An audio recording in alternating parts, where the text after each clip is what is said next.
I thank the gentleman for yielding. I thank him for his service. Before I begin, I want to thank all of us for spending the time to be here today. But Madam Speaker, I want to say to the families who are battling this virus, or to the families who have lost a loved one, if we would all pause to think about that. Not only did they lose a loved one, but they couldn't even be near them or with them in their time of need. I want them to know, from a Republican and Democrat side for the entire Congress, you are in our prayers and you will stay in our prayers. I also want to give a sincere thank you to all the essential workers on the front line of this crisis, not from the Republican leader, but from a very grateful nation. For the medical professionals, from the doctors, the nurses, the receptionists, we thank you for going to work. We know the fear that it brings. We know the fear that it brings when you go home to your families, and we're grateful. To the farmers who make sure we have food grown in America that's safe, or the truck drivers who drive through the night to replenish the stores that we walk in to keep our distance to have the food, the postal workers, the warehouse workers, the clerks inside those stores who every day go to work. You are making a meaningful and measurable difference in the lives of our entire nation. We will be forever grateful for those who kept us safe, kept us healthy, and kept us fed. You deserve a government that strives to meet that very same level of dedication. That is the promise I will make, that we will bring the same dedication that you bring to help others that you don't even know. And we should rise to that occasion. This is a commitment we make to every American. We will fight this virus together until we defeat it together. We did not ask for this virus. We did not invite it. It came from a distant land. But together, we will defeat it, not only for our country, but for the world. To do that, Congress must act. And we will continue to act even if some in this body want to play politics. Even if we get something held up, we will stay at the table till we bring people together. We want to put people before politics. Our entire effort will be bipartisan. After all, public health and a strong economy are not a Democrat or Republican issue. Unfortunately, Madam Speaker, we watched the other side within our own Speaker of the House interject politics where it did not belong into an oversight body of our necessary relief funds. Now, I want everybody to understand what the CARES Act did. The CARES Act that got held up for more than a week. Yes, at the end of the day, it changed from that one Sunday night. Kennedy Center and others got some more money. But it didn't change for what the work was going to be done for the people who needed it. Yes, some people, unfortunately, got laid off because it was delayed. It wasn't a bright moment for this body that week. But inside that CARES Act, not only did we provide resources, we provided accountability. You see, every single committee in Congress has an oversight. We have a committee just designed for oversight. But we wanted to make something to make sure it was bipartisan. So we created 3 new entities in the CARES Act just for oversight. The first is called the Pandemic Response Accountability Committee. It's made up of inspectors general, not Republicans or Democrats. They are independents and professional. The second is the Special Inspector General for the Pandemic Recovery. This individual is appointed by the President, confirmed by the Senate, and lasts for 5 years. And we gave $25 million to make sure they had the resources to make it happen. But that wasn't enough. We created a third one. Now, this one is the Congressional Oversight Commission with commissioners. The body is appointed by every single leader appoints one. On our side of the aisle, we appointed French Hill. Why? First, he's a statesman. He worked at the Treasury Department. He knows things backwards and forwards, so they can't ever fool French Hill. I was very excited when I heard on the other side of the aisle you appointed Donna Shalala, a former secretary of HHS. You see, this body won't be weighted by one side or the other. All four leaders, Republican and Democrat, appoint one, so it's equal. And then you know what happens for a chair? Mitch McConnell and Speaker Pelosi decide who to become the chair. I think the American public says that's right. But they don't go and hide inside a corner. They literally report to Congress every 30 days. I was proud of that accomplishment. That's what America expects for us. No politics. Put the very best on there and report back. But today, when we come back because it was delayed, to give small business the resources it takes to keep people employed, no, we added a little politics to the game. You see, today we'll vote on a new Oversight Committee. Will it be equal? Will it be the same number of Republicans and Democrats like the congressional one? No. Will it be the same when it comes to the Inspector Generals where it won't care about politics? No, sad to say not. You see, this committee will be the only committee weighted politically. There will be 7 Democrats and 5 Republicans. This committee was announced before they even told you the mission of what this committee should do. They even announced the chair of the committee. Now, I respect the chair greatly, Madam Speaker.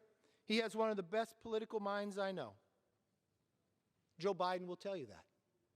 You see, our dear friend, Congressman Clyburn, he should be credited with getting Joe Biden the nomination. While he failed in all the other states, South Carolina was critical.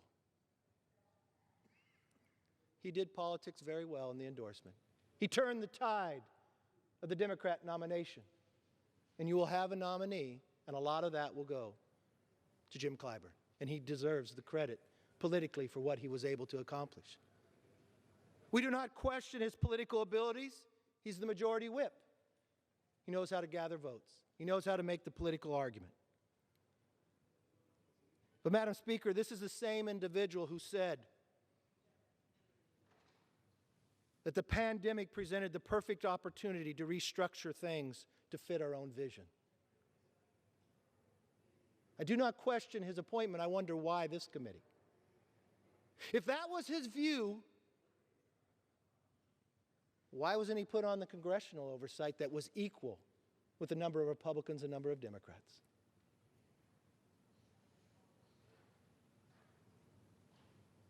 The public does not want to see politics. Why would we waste our time bringing people back to create a political committee? I guess the vote will tell us differently. It's interesting to know why we are here. At 8:30 today, we actually found the reason. 4.4 million more reasons why we're here.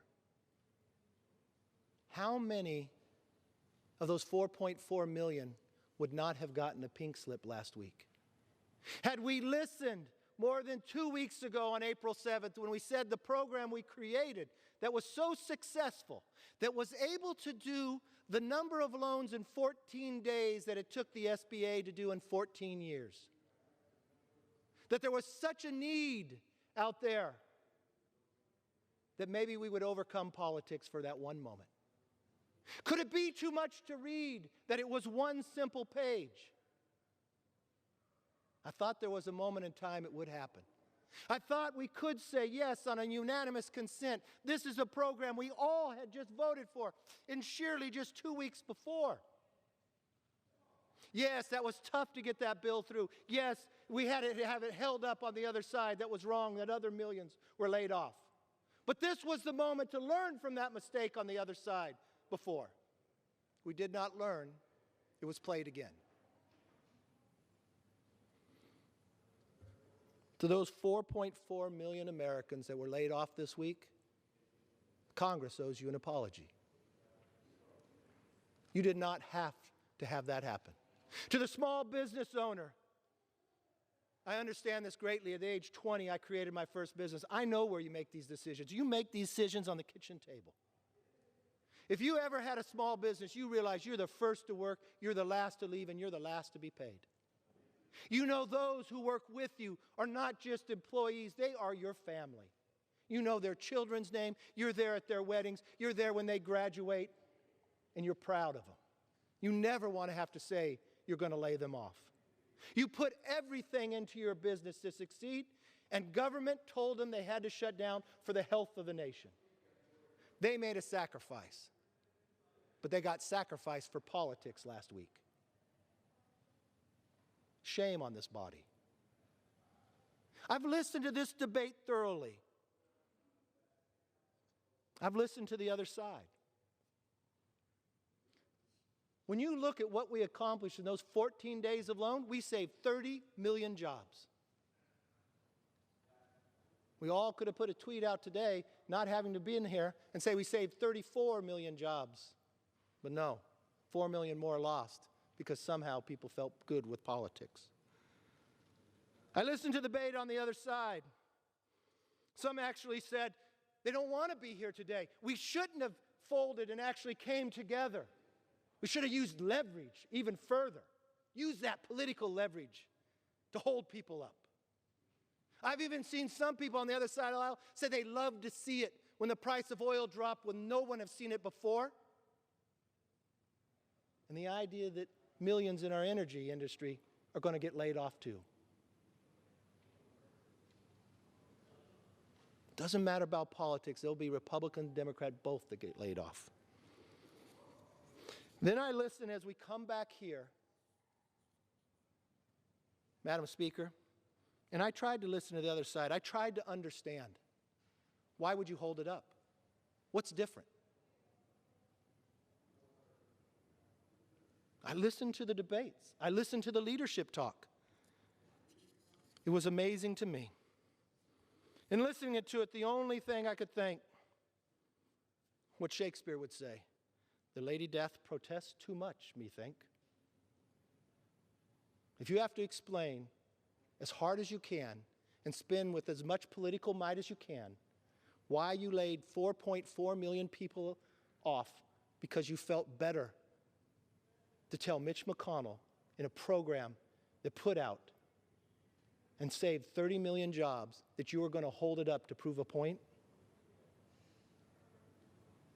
That's not what I would want to hear in history.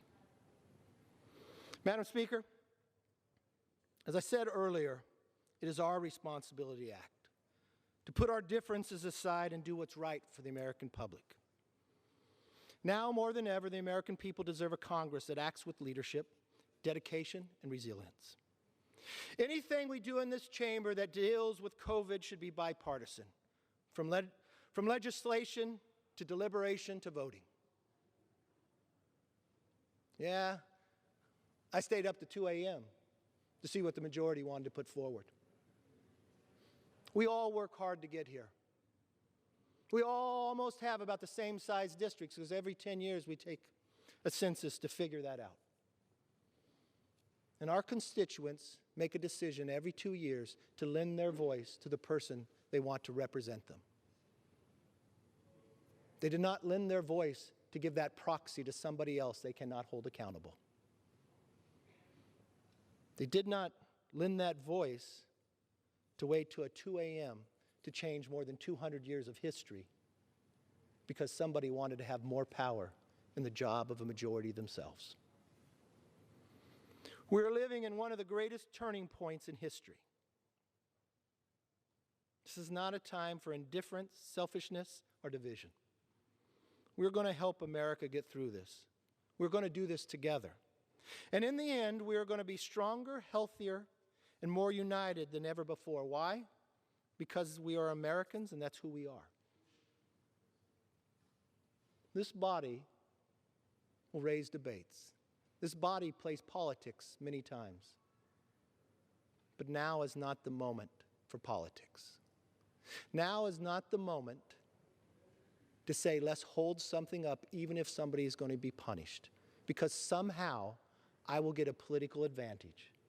And when people come together, the question should not be, let's hold more leverage. Because it's okay, because when we come to the floor, we'll spin it and say it was not us. But when we're long gone, history will write about this day. They'll write about that day on April 7th, when America witnessed something they've never seen before, and one stood before a chamber in the Senate and requested to add exactly what we're doing today to a program to keep people hired in all the places we know and love in our neighborhood. And one party sent two people in the middle of COVID onto the floor to raise a simple hand to say they object.